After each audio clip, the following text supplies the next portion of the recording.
Anak, ba't napatawag ka? Ano? Sinong Grace? Anong nakabuntis? Diyos ko naman, Miguel. Di ba sabi ko naman sa'yo mag-iingat ka? Paano na to ngayon? Pag-aaral mo. Wala ka pang kita, estudyante ka pa. Paano mo bubuhayin yung may tuturing na asawa at anak mo? Hindi ka talaga nag-iisip, Miguel. Panagutan mo yan, ha? Hindi kami mangingialam yan.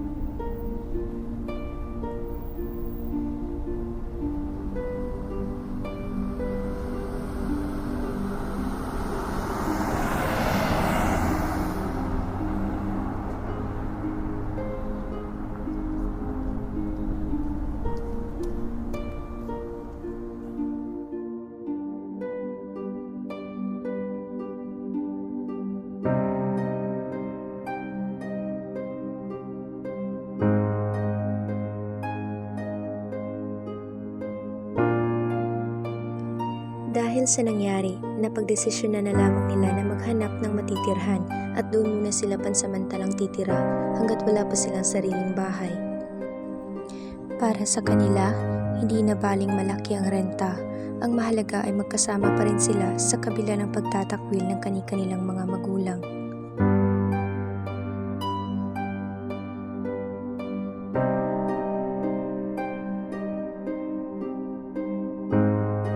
Si Miguel naman ay masipag na nagtatrabaho upang matustusan ang kanilang mga pangangailangan sa araw-araw, lalo na't malapit ng mga anak si Grace at wala silang suportang natatanggap galing sa kanilang mga magulang.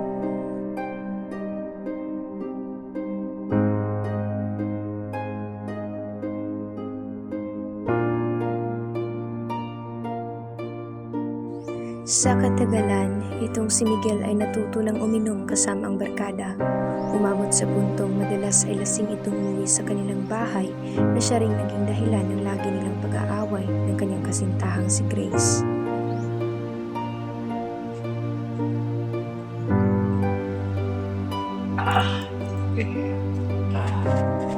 Pre, okay lang yan. Enjoy din minsan. Oh, Satsao! Hirap ng buhay, pre, no? Kailangan mo magtumik ako kung mabuhay.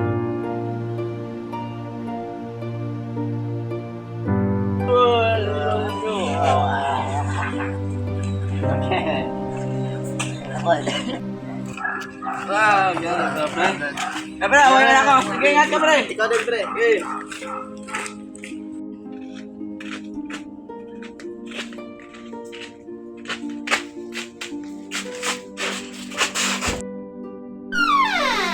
Oh, ba't ngayon ka lang? Lasing ka na naman. Wala kang karapatan na pagsabihan ako ng ganyan. Ako ang nagtatrabaho dito. Wala kang bag sa buhay na ito.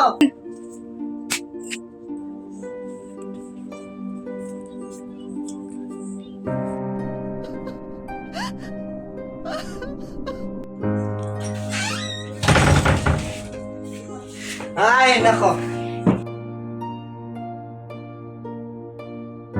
Dahil sa pagiging bayolente ni Miguel kapag lasing at sa pananakit nito kay Grace, hindi na ito nakayanan pa ng babae, kaya napagdesisyonan niyang iwan si Miguel at maghanap na lamang ng ibang matitirhan.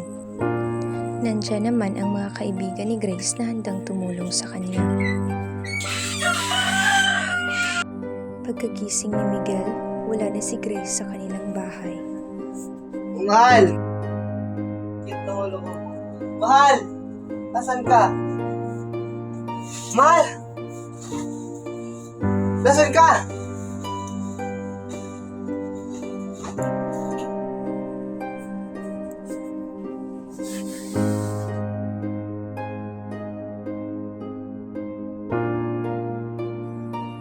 Sinubukan pang hanapin ni Miguel si Grace, ngunit hindi na niya ito nahanap dahil isinama na siya ng kanyang mga kaibigan at dinala sa malayong lugar upang doon siya manganganak nang hindi natatagpuan ni Miguel.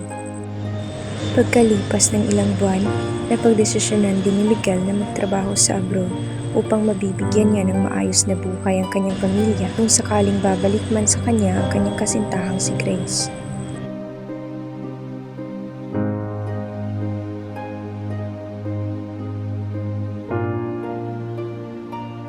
Si Grace naman ay namuhay ng payapa sa tulong na rin ng kanyang mga kaibigan hanggang sa dumating ang puntong manganganak na siya. Sige, push!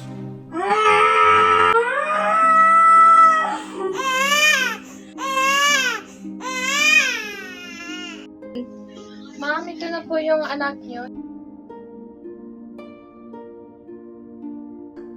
Kahit gaano man kahirap ang buhay, kahit anumang pagsubok ang darating, aalagaan at mamahalin kita sa lahat ng aking makakaya. Pagkalipas ng ilang taon, umuwi na si Miguel galing sa ibang bansa. Si Grace naman ay namuhay kasama ang kanilang anak dito sa Pilipinas. May posibilidad kayang magtatagpo ang kanilang mga daan.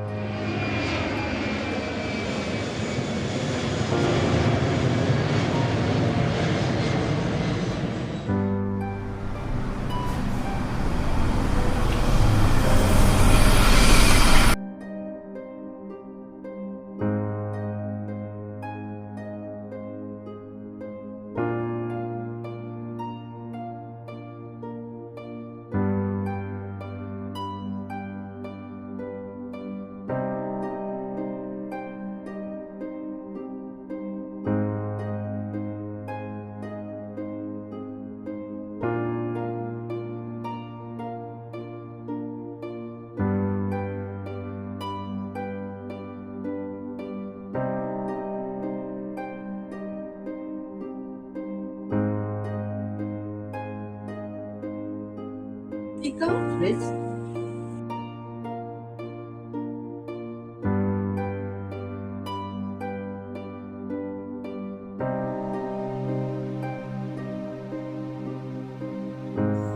Simula nung muling pagtatagpo ni na Grace at Miguel, nagkaroon ulit sila ng koneksyon at muling narugtungan ang kanilang naputol na pagmamahalan.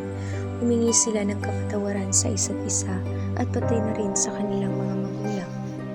Napagdesisyonan nilang magsimula ulit ng bagong buhay para sa kanila at lalong-lalo na para sa kanilang anak.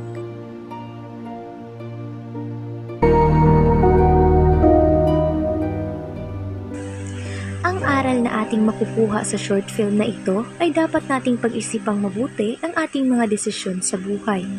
Ipinakita nito ang mga posibleng mangyari kapag nabuntis sa murang edad, mula sa pagkasira ng relasyon sa pamilya, kahirapan sa buhay, at mga hindi pagkakasunduan. Hindi madali ang pagbubuntis ng maaga, lalo na't ang mga kabataan ay masyado pang sensitibo at wala pa sa tamang gulang upang humarap ng mga mabibigat na responsibilidad.